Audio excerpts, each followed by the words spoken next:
There are political defeats, and then there are constitutional slaps. This week, the Supreme Court did something Donald Trump did not expect and absolutely did not want. It struck down his use of emergency powers to impose sweeping tariffs. And what followed wasn't calm leadership. It was spin, deflection, and a scramble to find another legal doorway. Let's be clear about what happened. Let's just level set here. What the Supreme Court did was a very narrow reading of the president's authority under the IEEPA tariffs.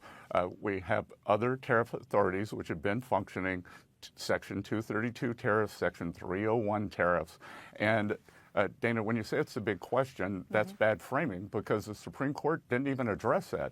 The Supreme Court remanded it down to a lower court, and we will follow what they say, but that could be weeks or months when we hear them. So the Supreme Court did not address refunds.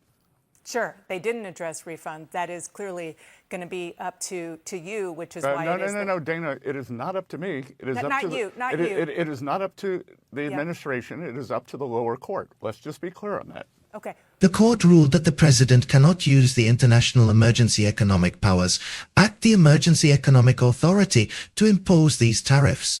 In plain English, you don't get to call trade policy an emergency just because you want leverage.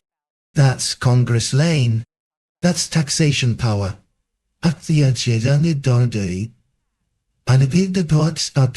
power. That's constitutional separation of powers. And this wasn't some liberal bench rebellion. Even Justice Neil Gorsuch, a Trump appointee, wrote that Americans fought a revolution because they didn't want taxation by executive decree. They wanted elected representatives, not a king controlling the purse. That's not subtle. That's a message. Now, how did the administration respond? Treasury Secretary Scott Bessent went on television and immediately tried to downplay the ruling. He called it very narrow. He insisted the Supreme Court didn't address refunds. He said it's up to lower courts now. Notice the pattern. When asked whether $134 billion collected under these tariffs would be refunded, he refused to answer directly. When pressed, he pivoted to GDP numbers. When pressed again, he said he'd wait for the lower court. That's not clarity. Oh, that's stalling. Because here's the reality. If the tariffs are ultimately unlawful, that money has to go somewhere. And businesses across America, especially small importers, have been carrying the cost. But instead of addressing that head-on, the administration pivoted to something else. They invoked Section 122 of the Trade Act of 1974, a rarely used authority, allowing temporary tariffs for 150 days. Translation: if one door closes, find another. And Bessent made it clear. This is a bridge. During that 150-day window, they plan to escalate Section 232 and 301 tariffs authorities that have survived past legal challenges. This isn't retreat. It's rerouting. The Supreme Court said you can't do it this way. So the strategy became, fine, we'll do it that way. That's not outrage, that's procedural maneuvering. But politically, it's combustible. Because Trump has built a massive part of his economic identity on tariffs. Tariffs are the symbol, the branding, the promise of reshoring factories and crushing trade deficits. So when the Supreme Court narrows that authority, it's not just legal. Well, the Justice Department told a federal appeals court in this very case last year, if tariffs imposed on plaintiffs during these appeals are ultimately held unlawful, then the government will issue refunds to plaintiffs. Again, I'm not going to get out ahead of the court. We will follow the court's direction, but as I said, that could be weeks or months away. That decision was not rendered on Friday. What do you think? You're the Treasury Secretary. What do you think should happen? In the past, you have said it is possible. Again, I want to point to what we're doing. The president the administration remains undeterred in reshoring American factories and getting rid of these massive trade imbalances. That's the big story here, is that we are immediately going to go to Section 122 tariffs, and that the revenue for the U.S. Treasury for 2026, the projections are unchanged.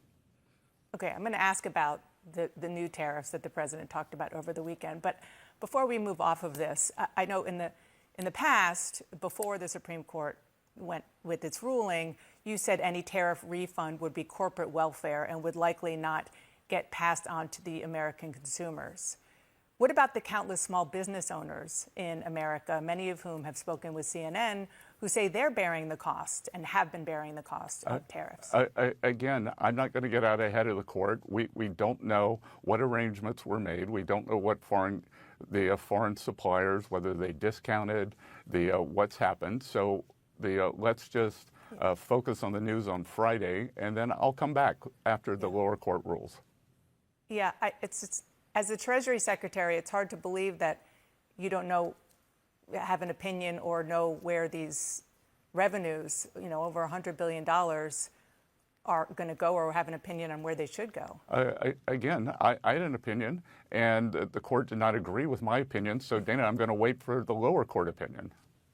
Okay, so let's talk about what is happening right now, which is the president did sign an executive order Friday night calling for that 10% global tariff, and then he raised it to 15% on Saturday. As you mentioned, he's invoking Section 122 of the Trade Act of 1974 to justify these new tariffs. That's a section of the federal law that no president has ever invoked. What does the president think will happen in the court, or why does he think it will stand up to legal scrutiny? This 122 authority is good for 150 days. During that time, we will do studies on Section 232, which will be done by Commerce Department, Section 301, which will be done by USTR. Those tariffs remain in effect and have withstood more than 4,000 challenges since the president's first term. So during that time, it is very likely that those studies will result in higher 232s, higher 301s, and it will get us back to the same tariff level. We've been in touch with our foreign trading partners, and all of them want to keep the trade deals that have been set. Dana, we've had great economic results over the past year. 4.1% second quarter GDP, 4.3, 4.4 in the third quarter, and it would have been a very strong fourth quarter if the Democrats hadn't shut down the government to hurt the American people. On that note about the new tariffs that he put in place, you're right that it is 150 days, and then Congress has to make it permanent, or has to approve it, I should say. How do you have the votes, or how do you see those votes coming to fruition, especially with a Congress that doesn't entirely support the tariffs, at least not enough with this narrow majority? Again, Dana, I think you missed what I just said, is that the 122, we'll see what Congress does, but the 122 is likely a 5-month bridge during which studies on Section 232 tariffs and Section 301s are done. And I think it's highly likely that those tariffs will rise up, and that the 122s could disappear after 5 months. So, that this is more of a bridge than a permanent facility. Let's talk about what Gorsuch's opinion really signals. He emphasized that the Constitution gives Congress alone the power to tax. That's not academic. That's foundational. But the executive branch can simply reclassify trade deficits as emergencies to bypass legislative approval. That's the core of the ruling. And yet, the administration's public message was essentially, nothing changes. Revenue projections unchanged. Trade policy unchanged. Strategy unchanged. That tone matters. Because this wasn't framed as a loss. It was framed as a technical adjustment. But markets watch signals. Businesses watch signals. Trading partners watch signals. And what they just saw was the Supreme Court telling the White House, your authority has limits. For months, critics argued that the emergency tariff approach stretched the law beyond recognition, that it centralized too much economic power in the executive branch. Now the court has agreed, at least partially. Does that mean tariffs disappear? No, please. Does it mean executive trade authority vanishes? No, but it does mean the boundaries are real. And when even conservative justices emphasize separation of powers, that's not partisan warfare. That's constitutional guardrails. Here's the political tension now. The administration says the ultimate goal isn't revenue, it's rebalancing trade. They cite shrinking deficits and rising investment. They argue trillions are flowing back into American manufacturing. But if that's true, why fight so hard to preserve emergency authority? Why not go through Congress and lock it in legislatively? Its congressional approval means negotiation, compromise.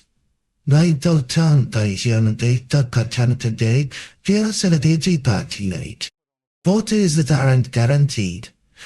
If you believe trade policy should be debated openly in Congress, if you think emergency powers should actually be emergencies, and if you want political analysis that cuts through spin instead of repeating it, like the video. Subscribe for unapologetic breakdowns. And tell me in the comments,